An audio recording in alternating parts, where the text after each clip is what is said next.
Tuttle in the house. Tuttle awakened to someplace different. It was warm and bright. Maybe Mother was sitting on me back in the nest. No, it's too bright for that. Tuttle turned an eye up to the bright and warm light. It hurt his eyes, so Tuttle looked down. He didn't see straw. He saw something else, and it was smooth and didn't stick to his feet like the straw did. He then took a look around. He was inside something.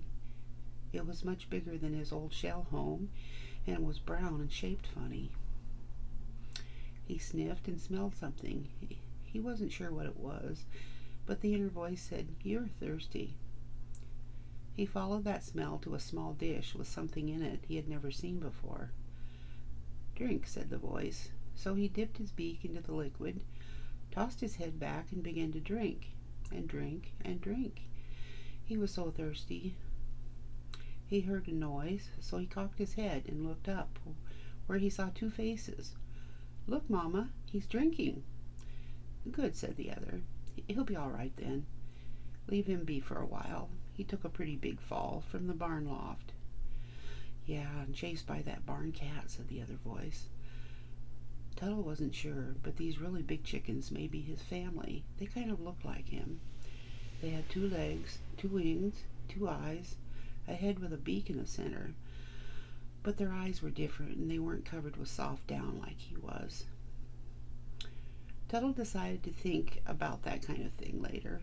He was still very tired and didn't want to ponder his place in this new world, so he squatted down under the bright warm light, closed his little eyes, and with the slow and steady in and out of his breath, Tuttle quickly fell asleep.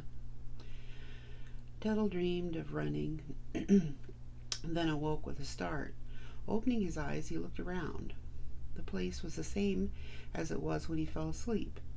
He was thirsty again, so he stood on his little legs and went to get a drink.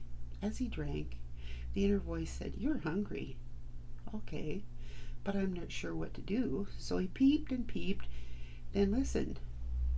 Nothing, so he peeped again and again, louder as time went by. Then finally a face appeared. "Goodness, aren't you a noisy boy? What do you need, little man?" While the peeps sounded like noise to the big chickens, to Tuttle it was, "Hungry, hungry." Finally the big chicken said, "I know what you need," and went away. "Peep, peep, peep," went Tuttle. And finally something hovered above his new home and was sat down in one of the corners. Tuttle sniffed and sniffed. "That smells good." His legs slowly walked him to the dish. "Now, Tuttle," said the inner voice, "you must peck at it. Remember how you got out of your shell? It's a little different than drinking, but it's close." So Tuttle pecked, and the food tasted so good as it landed on his tiny little tongue. Down it went as he gulped more, and soon his little crop was packed and bulging. Tuttle then went and drank some more. He was so full he wobbled a bit, so he sat down under the warm bright light and went to sleep.